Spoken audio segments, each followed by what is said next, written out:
सभी देखने वालों को नमस्ते, जय माता दी।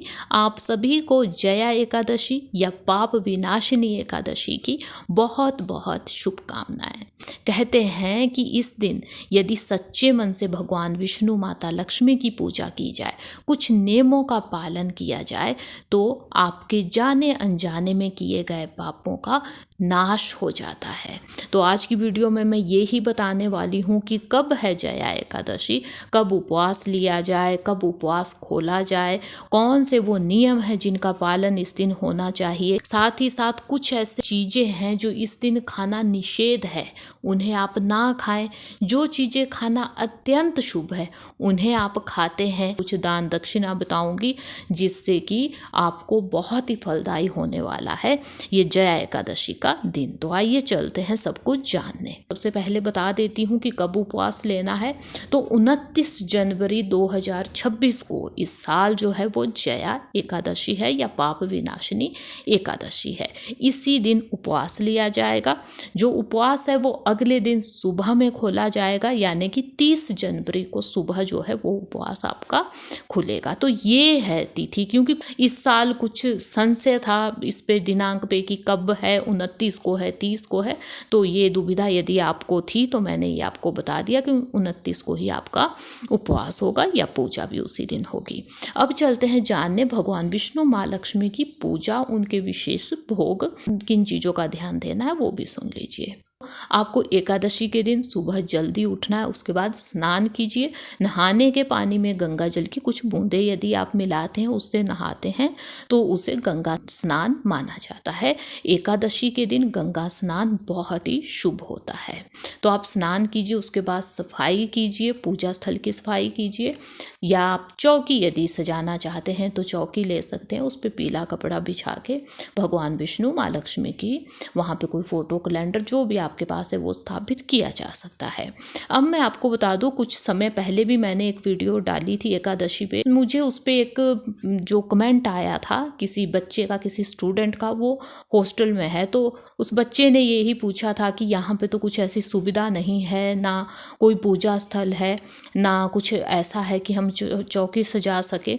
लेकिन वो बच्चा उपवास लेना चाहता है, ना ही उसके पास कुछ ऐसी सुविधा है कि वो कुछ अच्छी चीज़ें खा सके, क्योंकि जो हॉस्टल में बनेगा खाना वही है उसे। तो मैंने वैसे उनको जवाब भी दिया है कमेंट में, लेकिन मैं सभी के लिए बता दूं यदि बाकी भी कोई बच्चे इस वीडियो को देखे, उनके मन में भी ऐसा सवाल हो। तो देखिए, आपके पास पूजा स्थल है, नहीं है, चौकी सजाए ना सजाए, आप मन ही मन ध्यान कीजिए भगवान विष्णु, माता लक्ष्मी का। सच्चे मन से आपने पूजा की है, सच्चे मन से आपने ध्यान किया है, तो इसका कोई मतलब नहीं बनता है कि आपके पास पूजा स्थल है, आपने चौकी सजाई है। आपने सच्चे मन से पूजा की है, वो भगवान विष्णु, माँ लक्ष्मी तक पहुँचेगी ही पहुँचेगी।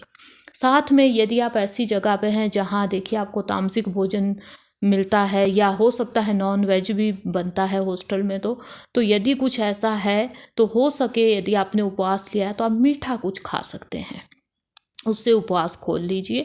तो वैसे भी किया जा सकता है, यदि कुछ ऐसी स्थिति है तो मीठा खा के आप उपवास खोल सकते हैं। कुछ ऐसी चीज़ें ना खाएं जो तामसिक हो, तो इतना किया जा सकता है। तो चलिए, अब मैं जहाँ आपको बताया था कि आपको पूजा स्थल, चौकी सजानी है, जो भी कुछ है, या मन ही मन ध्यान किया जा सकता है, तो आपको ये ध्यान देना है कि आपको संकल्प आज का दिन लेना चाहिए। किसी भी पूजा में संकल्प लिया जाता है। संकल्प उपवास के लिए ही नहीं होता कि हमें उपवास लेना है, नहीं। जैसे कि कुछ चीज़ें मैं आपको बताने वाली हूँ जो इस दिन खाने निषेध है, आपने उपवास लिया या नहीं उसका तो मतलब ही नहीं है, लेकिन आपको इस दिन कुछ चीज़ें नहीं खानी है, कुछ खानी है। तो आप केवल इस दिन इतना संकल्प लीजिए, जो चीज़ें मैं आगे बताऊंगी कि हम ये नहीं खाएंगे।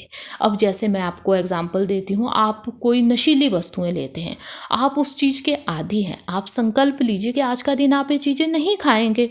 यदि आप उस संकल्प को निभाते हैं तो उपवास लेने से भी ज़्यादा महिमा है इसकी। या यदि आप नॉन वेज खाते हैं, आप उसका संकल्प लीजिए कि मैं ये चीज़ नहीं खाऊंगा तो या नहीं खाऊंगी, तो यदि आप उसे निभाते हैं तो वो भी उपवास लेने के समान माना जाएगा। तो ऐसा आपको कुछ सुबह से संकल्प लेना है। उसके बाद आपको भोग लगाना है कोई पीली चीज़ें। यदि आप कुछ बना सके, आप बेसन का हलवा बना सकते हैं या बेसन के लड्डू बना सकते, कुछ पीली चीज़ें भोग लगानी। यदि कुछ नहीं है तो आप एक केला भी भोग लगाए, वो भी अत्यंत शुभ होता है। उसके बाद आपको घी का दीपक जलाना नहीं भूलना है भगवान विष्णु के आगे। साथ ही साथ आपको तुलसी का पत्ता भोग लगाना नहीं भूलना है। तुलसी का पत्ता अत्यंत शुभ है। यदि मैं कहूँ भोग कंप्लीट ही तब माना जाता है जब भगवान विष्णु को तुलसी का पत्ता भोग लगता है। उसके बाद पूजा कीजिए। जो जया एकादशी है उसकी कथा सुनिए। ऐसे आपकी जो पूजा है वो कंप्लीट मानी जाएगी। तो कम से कम इतना किया जाना चाहिए। ज़्यादा समय नहीं निकाल सकते तो जो भी समय आपको मिले, ज़्यादा ना आप बोल सके, ओम नमः भगवते वासुदेवाय नमः, ओम नमः भगवते वासुदेवाय नमः, इतना आप बोल सकते हैं। एकादशी वाला दिन, उस दिन आपको क्या क्या नहीं खाना है, ये उपवास की बात नहीं है, सभी के लिए है। जो भगवान विष्णु का भक्त है, माँ लक्ष्मी का भक्त है, उसको ये चीज़ें आज का दिन नहीं खानी चाहिए। इसमें नाम आता है सबसे पहले चावल का। किसी भी एकादशी को चावल नहीं खाना चाहिए। ये मांस खाने के समान माना जाता है। यदि आप केवल एकादशी के दिन चावल नहीं खाते हैं तो वो भी बहुत शुभ होगा, वो भी बहुत फलदायी होगा, वो भी उपवास लेने के समान माना जाएगा। तो देखिए, चावल नहीं आपको खाना है। बैंगन इस दिन बिल्कुल नहीं खाना है, बिल्कुल निषेध होता है। साथ ही साथ सेम फली नहीं खानी है इस दिन आपको। इसके साथ ही कटहल की सब्जी या कटहल से कोई भी चीज़ बनी हो वो नहीं खानी चाहिए एकादशी के दिन। कुछ चीज़ें ऐसी है जो निषेध तो नहीं है लेकिन इन्हें खाना भी सही नहीं माना गया है, जिसमें नाम आता है गोभी का। तो 2-3 किस्म की गोभी आती है ना, उन्हें खाने से हमें बचना चाहिए एकादशी के दिन। साथ में नाम आता है तामसिक चीज़ें, मतलब जिसमें नॉन वेज आता है। ये चीज़ें कतई आपके किचन में नहीं बननी चाहिए। तामसिक भोजन में लहसुन प्याज भी आते हैं। ये चीज़ें आपको नहीं खानी है। कोई नशीली वस्तुएं नहीं खानी है इस दिन। अब जानते हैं वो चीज़ें जो इस दिन खाना बहुत शुभ है। तो देखिए, इस दिन सात्विक खाना आपको खाना चाहिए। यदि आप भगवान विष्णु, माँ लक्ष्मी या किसी भी देवी देवता को आप मानते हैं तो आपके लिए सबसे सही है कि आप सात्विक भोजन आज खाएं, जिसमें नॉन वेज ना हो, लहसुन प्याज ना हो, ज़्यादा चटपटा ना हो, बहुत मसालों वाला भोजन ना हो। सिंपल सादा भोजन यदि आप खाते हैं, ज़मीन पे चटाई लगा के यदि आप खाना खा सके, अत्यंत शुभ है। साथ ही साथ यदि केले के पत्ते में आप खाना खा सके, वो अत्यंत शुभ माना गया है। यहाँ वहाँ जाके ना खाए, किसी के यहाँ कहीं होटलों पे ना खाए। सादा भोजन अपने किचन में बना हुआ खाते हैं, उपवास लेने के समान है। इस चीज़ का आपको ध्यान देना है। अब कुछ छोटी छोटी चीज़ें जहाँ हमसे गलतियाँ होती हैं, चाहे अनजाने में ही हो, जैसे कि झूठ बोलना। हमें झूठ कभी भी नहीं बोलना चाहिए, लेकिन खास एकादशी के दिन आपको ध्यान देना है। झूठ नहीं बोलना, लड़ाई झगड़े में नहीं पड़ना चाहिए, किसी को गलत नहीं बोलना चाहिए, मतलब आपकी वजह से किसी का दिल नहीं दुखना चाहिए। यदि आज का दिन आपकी वजह से किसी की आंखों में आंसू आते हैं ना, तो वो अशुभ माना जाता है। तो इस चीज़ का आपको ध्यान देना है। तो आपका जो दिन है एकादशी का, उसमें बस भगवान विष्णु की भक्ति चलनी चाहिए आपके। तो ऐसे ये दिन आपका निकलना चाहिए भगवान विष्णु की पूजा में। अब सायंकाल को आपको ये ध्यान देना कि एक आपको तुलसी मैया के सामने घी का दीपक जलाना है, एक भगवान विष्णु के सामने घी का दीपक जलाना है। तुलसी माता है, उन्हें पानी ना चढ़ाए आज का दिन, वो अशुभ माना जाता है। दीपक वहाँ जलाए, उनकी भी पूजा कीजिए, वो भी बहुत शुभ माना गया। इसकी कथा भी आप सुन सकते हैं। यदि हो सके आप इस टाइम कुछ भोग चढ़ाना चाहते हैं वो भी चढ़ा सकते हैं। उसके बाद सोना कम से कम चाहिए, हो सके तो भजन कीजिए, कम से कम सोने की कोशिश कीजिएगा इस दिन। तो अब है अगला दिन, द्वादशी का दिन। इस दिन भी आपको सुबह जल्दी उठ के स्नान आदि से मुक्त होके भगवान विष्णु, माँ लक्ष्मी की पूजा कीजिए। उसके बाद विधान आता है दान का। कुछ चीज़ें हैं जो आपको खास आज का दिन दान देनी चाहिए जया एकादशी के दिन।